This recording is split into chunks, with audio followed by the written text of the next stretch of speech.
Hi, it's me, Lil.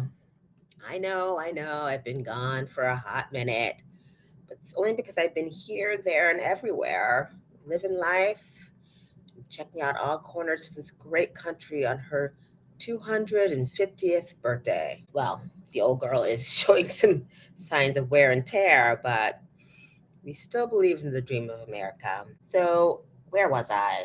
In June, I went to visit some friends in Austin. That was super fun. I would have bought some cowboy boots, but I didn't bring enough money because they all start at like $400, $500. But I did have a surprisingly good lobster roll, and I played some disc golf. That's right, I said disc golf. For 4th of July, I was in Maryland visiting friends and fam. It was mommy's birthday on the 6th, and then my nephew's birthday on the 9th.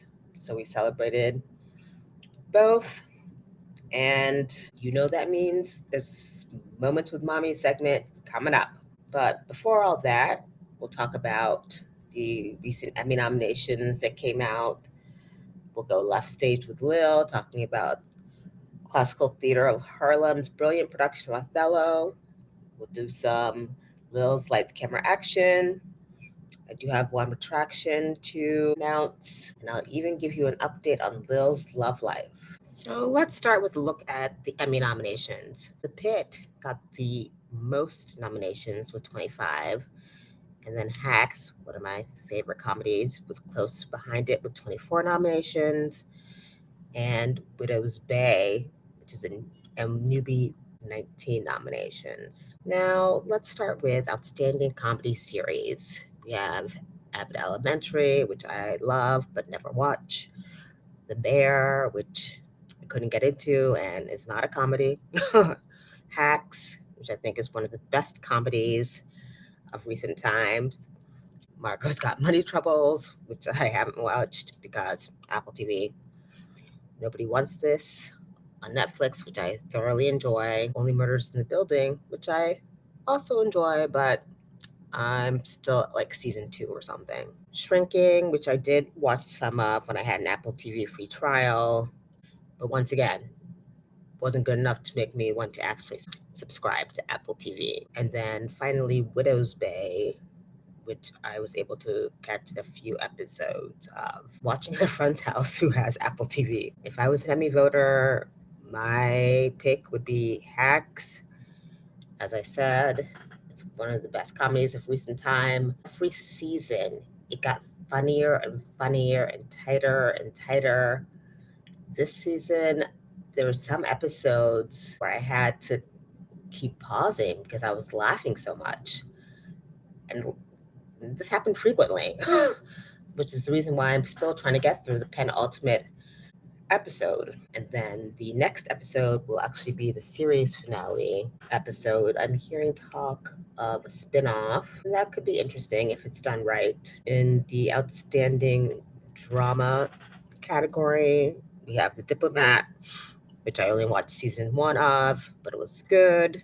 The Gilded Age, which I recently started. I'm a latecomer to it, but I love it. Still don't think I finished the most recent season though. I'm trying to savor it like a fine wine. There's The Night of the Seven Kingdoms, which is one of the Game of Thrones spin-offs, which I had little to no interest in, especially after House of the Dragons. It wasn't my cup of tea either. Paradise on Hulu, which I think I watch and enjoy. I still don't really think it's Emmy worthy, but it's fun, good television. There's The Pit, which I couldn't get into. I don't love a medical procedural in general. Pluribus, which I did watch, and I'm curious to see what the second season brings. Slow Horses, which I haven't seen, but I've heard good things about. And Your Friend's Neighbors, which I also haven't seen, but I've heard good things about. I was voting in this category. It'd probably be close between The Gilded Age and Pluribus. I don't know if The Gilded Age has won before. I can't remember. But if it hasn't before, it deserves to be recognized now. It's really an outstanding depiction of New York City, Newport, Rhode Island at that time, of that class. And then it also gives us a great depiction of Black excellence and the Black middle class at that time, which let's face it, we hardly ever get to see. Pluribus still kind of has to prove itself to me, so that's why I wouldn't vote for it right away. But aside from Paradise, it does have the most interesting concept. In the Outstanding Limited or Anthology series category, we have All Her Fault, which I watched and enjoyed. And then the other series in the category I didn't really check out, The Beast in Me, but I heard good things about that. Beef, I never really even liked the first season. I couldn't finish it. DTF St. Louis, which I heard good things about. And the last one, which I actually did watch a few episodes of, but I thought it was horrible, was Love Story, the John F. Kennedy Jr. and Carolyn Bessette limited series following their love story. They hired some model actor to play JFK Jr., and his acting is so bad. He's clearly a novice, and that made it really hard for me to watch any of it. An outstanding reality competition, we have The Usual Suspects, Dancing with the Stars, RuPaul's Drag Race, Survivor for the 100th time, Top Shelf, and The Traitors.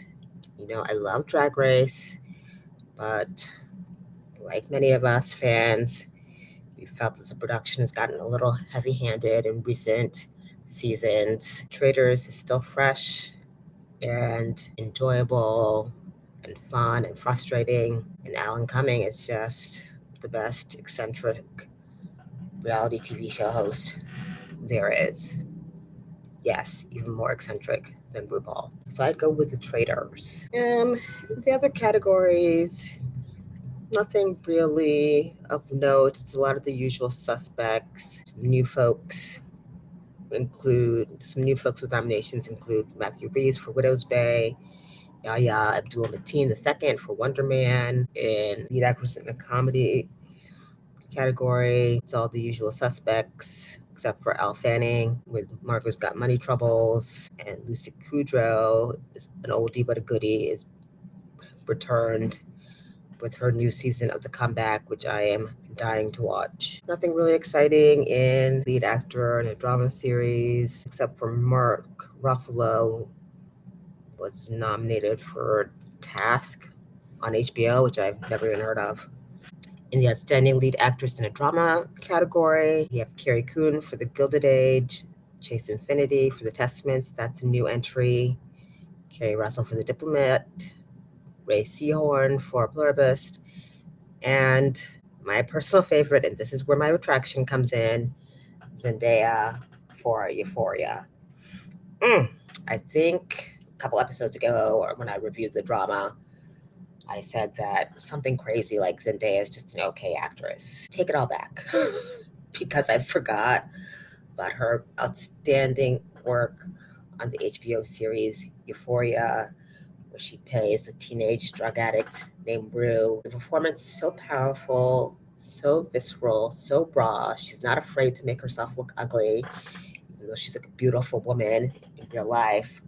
You have so much sympathy for this character, even when she keeps making mistakes. I think what I was thinking before is more that Zendaya has a casting problem or an agent problem because they keep putting her in these big movies like Dune and The Odyssey, which I'll talk about later, but giving her like the smallest parts where she has like nothing to do, is working with so little. It's really sad. It's a waste of her talents. But Euphoria is really where she shines. If you haven't watched the show, you don't necessarily have to, but one episode I will encourage you to watch is a standalone episode. It's an episode that pretty much plays like a short film where it's Zendaya's character, Rue, talking to her sponsor, who's played by the amazing Coleman Domingo. And it's just like such an intimate, real conversation. It feels so real that you almost feel bad about intruding on it. They share a lot of life's truths with each other. Dialogue is so well written. I was really affected by it, so I can only imagine how people with addiction issues relate to it. It's called Trouble Don't Always Last, and it's special that they actually air between season 1 and 2. So check that out on HBO. So my vote, all that said, my vote would be for Zendaya in this category. She's won in this category before. This is the last season of Euphoria. Give it to her again. And please, somebody get this girl some better material. The only other category that I'm deeply invested in is Outstanding Guest Actress in a Drama Series because I called one of these nominations from the get. As soon as I saw Shailene Woodley in that season premiere episode of Paradise called Graceland, I was like, there's no way she's not going to be nominated for an Emmy for this. Her character is scared but fierce in a world that's no longer the same. She's by herself for a lot of that episode. You're just riveted to her performance. It was excellent. Once again, this is another episode that you can kind of watch standalone because it feels like a short film. It looks like Shailene does have some stiff competition with three other actors from the pit, but sometimes when you have multiple nominations from the same production, they kind of cancel each other out. But Miriam Shore from Pluribus is also nominated. And then I think Shailene's biggest competition is Merritt Weaver, who is a perennial Emmy favorite. They love her, and she is good in the Gilded Age. But I really want Shailene to be recognized. But for her, it might be one of those it's an honor just to be nominated things. I don't know because I haven't seen the other performances besides Merit.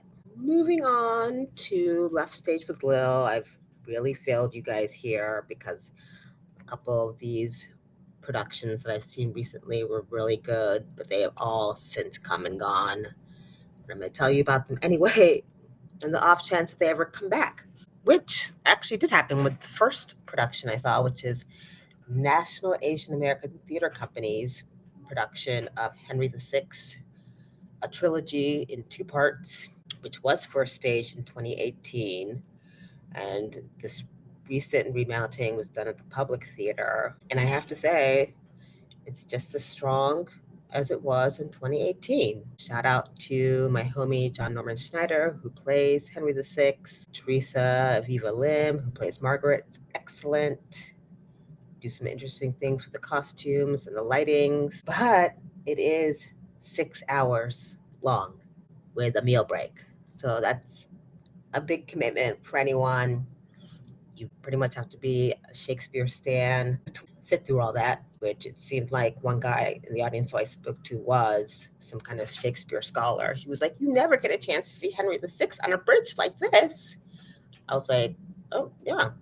So if you're really into Shakespeare, check this one out if it ever comes back around. That gets a little letter grade of a B+. The other production I saw was La Cage aux Folles at New York City Center, where a lot of musicals, older musicals, are often brought back to the stage, and sometimes they transfer to Broadway from City Center. La Cage was originally staged in 1983, and if you've ever seen the movie The Birdcage with Robin Williams and Nathan Lane, that's where the story from that movie comes from. I was really looking forward to this La Cage because it starred two queer black men in the lead roles, Billy Porter and Wayne Brady. Wayne is always an excellent voice, which he was when I saw him. Billy, it depends on the day. And the day I saw him, he was straining a bit. And also, he didn't know all his lines. It was the kind of thing where in one of the scenes he had a menu open, which pretty much had his lines in it. But they did warn us ahead of time that some of the actors might be carrying their scripts or whatever. The show started off with a bang. I think they were going for a Jellicle Ball type of vibe with a lot of drag queens and sumptuous costumes, some dressed like Rihanna, some dressed like Catwoman. So it started with a lot of energy, but then it kind of went downhill from there. The actor who played the son seemed very green, and every time he came on stage, he kind of brought the mood down. His character is also a jerk, but you could tell that the actor just wasn't as strong as everybody else in the cast. I don't think this won't be transferring to Broadway, and that's okay. I give it a Lil's letter grade of a C. Last production I saw, oh, I really, really wish you guys had been able to see it. This is my fault completely. I slept on it. I saw that Classical Theater of Harlem was doing Othello, Marcus Garvey Park, Uptown. I was like, oh, that's interesting, but I'm not interested. But then it got a lot of critical acclaim, and people who I know who saw it said it was excellent. And I must say, they were right. It's probably the best production of Othello I've ever seen. 10 times better than the horrible, horrible staging that was done with Denzel Washington and Jake Gyllenhaal like 2 years ago, where people were paying upwards of $400 for a ticket. I only paid $99, and even that was too much. This production had Othello, who's actually from Africa, some unknown country in Africa. He was strong and powerful presence. Iago was very strong. You hated him from the beginning, which is how it's supposed to be. Desdemona had a quiet strength and an excellent wardrobe. They did really interesting things with production and the staging. It's definitely one of the easiest times I've ever had understanding the language. They use the language so well. I really hope they do remount this production soon so more people can see it. It was a lovely evening of outdoor theater, and I give it a Lil's letter grade of an A. Let's move on to Lil's Lights Camera Action. During my time in Maryland, I had the opportunity to watch many things, some things that I'd heard about, had always wanted to see, some things that I just stumbled upon. So I'm going to go through these at a pretty fast clip, worst to best. With the worst not even being that horrible because it's from Steven Spielberg. It's Disclosure Day. Did get to see it in the theater. The trailer came out. It was surrounded by a lot of the usual Spielberg secrecy. It looks really intriguing, but it didn't quite live up to my expectations. It's Spielberg doing another alien sci-fi movie, which he does really well. This one's about a government cover-up of alien life, where Emily Blunt is this meteorologist who gains strange abilities. Josh O'Connor is a cybersecurity expert who's trying to expose the truth about aliens to the world.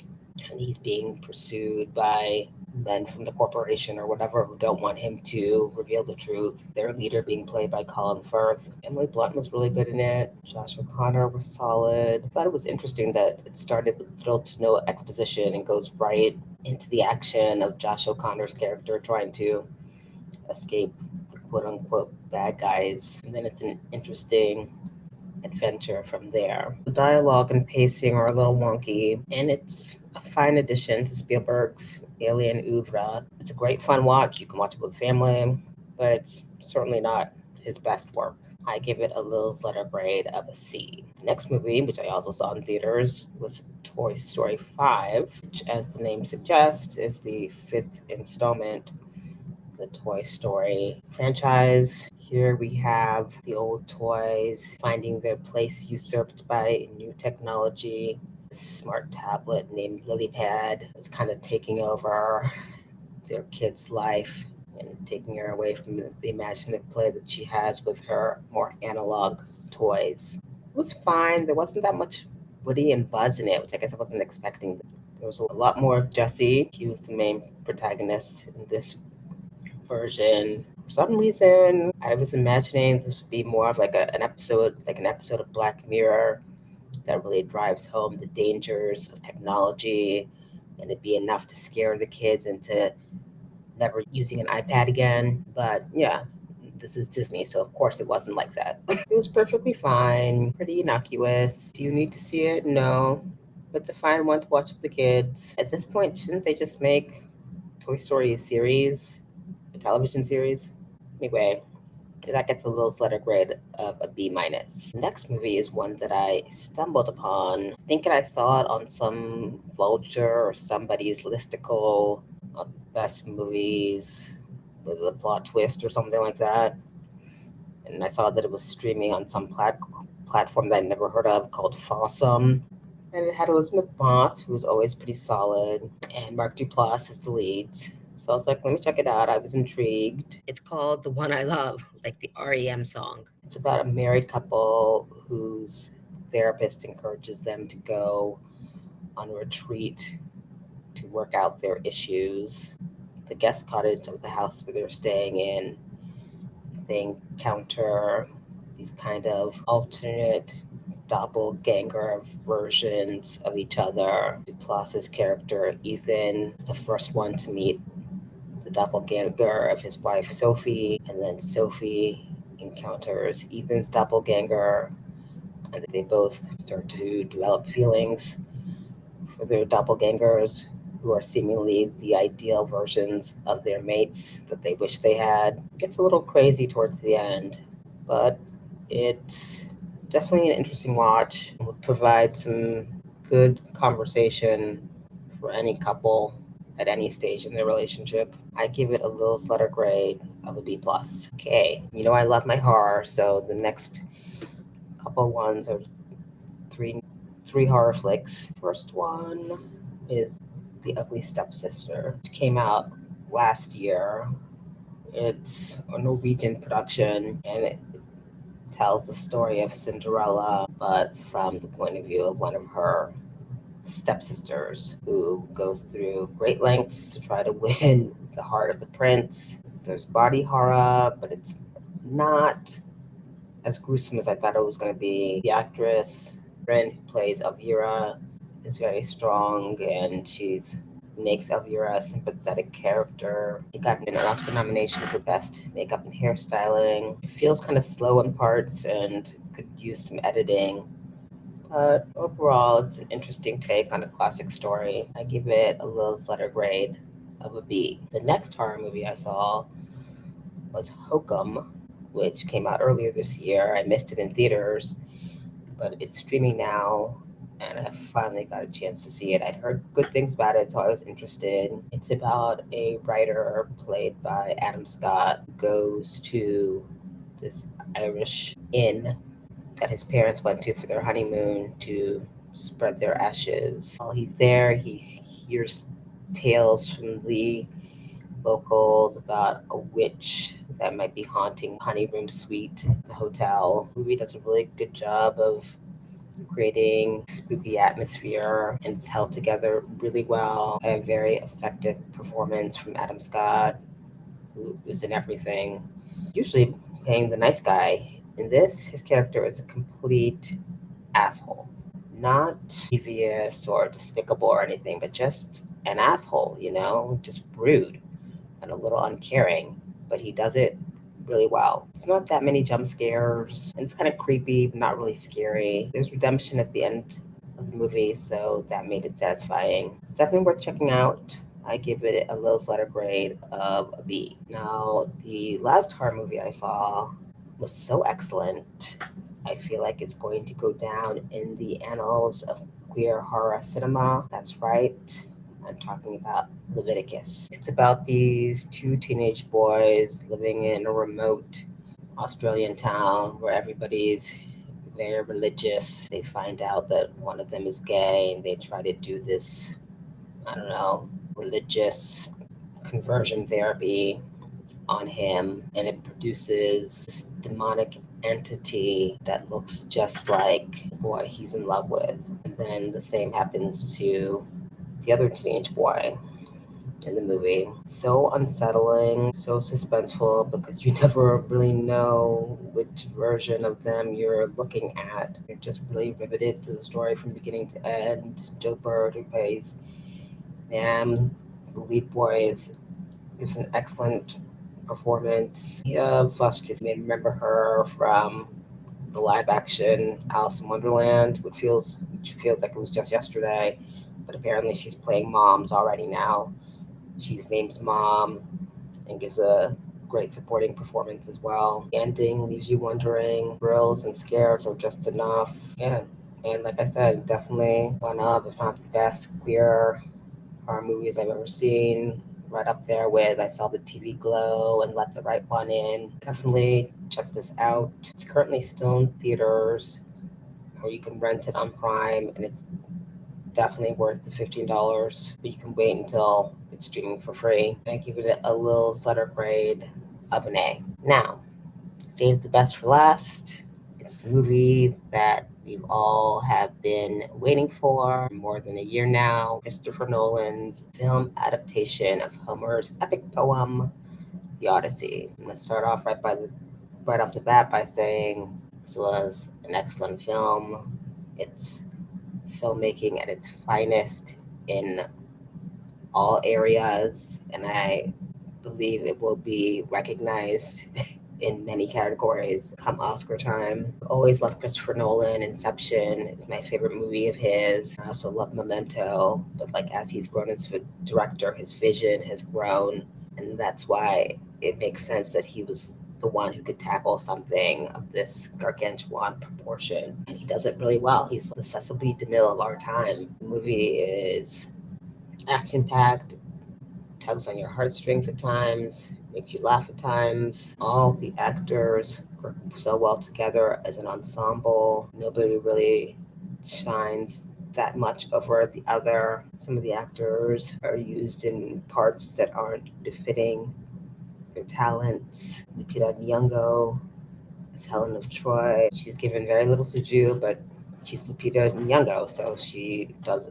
an excellent job with what she is given. Same with Zendaya, once again, being used not very well as Greek goddess Athena. It was really great ensemble work. There were a few standouts. Anne Hathaway was really excellent as Odysseus's wife Penelope. Robert Pattinson, strong and deliciously evil as one of her suitors, but the best performance for me, and I'm hoping she is recognized by the Academy, was Samantha Morton as Circe, who was just riveting. She's only in it for like 10 minutes, but she holds your attention the whole time. It's very much like Judi Dench in her 5-minute performance, Shakespeare in Love, for which she won an Oscar. I hope Samantha will be nominated, but it really is ensemble working, so I don't know how they're gonna those divvy up the nominations in those acting categories. Matt Damon does a fine job too of holding everything together as the glue. The story, the script is really good. The sound design is really good. Production design is really good. I have a little quibble with the cinematography. It looks really kind of dark, shadowy, which is once again not great for brown skinned people. So they still need to work on that. But in every other way, this movie really excels. The score was well done. This is definitely the front runner in the Best Picture category. But but we are 8 months away from Oscar season. So who knows what will pop up between now and then. Whatever it is, I'll have to really rise to the occasion to beat this. It gets a little letter grade of an A+. Okay, now it's time for Moments with Mommy, everybody's favorite segment. So I was in Maryland for like 10 days around 4th of July. So you can understand I have much content. I couldn't remember half the crazy things she said. We'll just focus in on a specific time period around her birthday. But let's talk about how before I even got there, I was talking to her on the phone about what time to pick me up or whatever. And we decided a time. And then we wrapped up the call and I was like, bye. And then she did that thing. And if you have older parents, you know this, where she forgets to hang up. So then you hear like her talking to the butcher for 2 minutes or rifling through her purse for 2 minutes.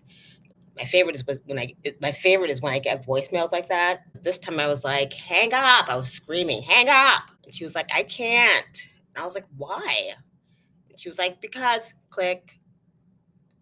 Okay, well, she figured that out. So I always get her a card for her birthday, a sappy one, because she loves those. And it's the only time I get to really emote and express my love for Mummy is through Hallmark. This year I also got her a funny card too. It had a crab on it, which works because she's a Cancer. I don't think she got the joke, but I thought it was funny. I wasn't sure what to get her as a present.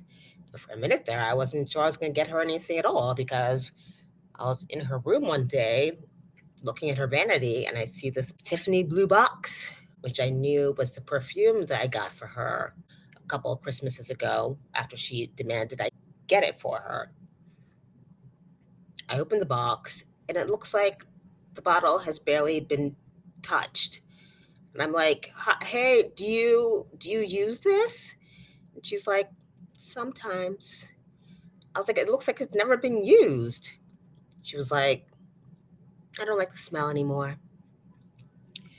Oh, well, that was $93 wasted. So here's another story about how mommy is chronically late and how daddy always used to say she'd be late for her funeral.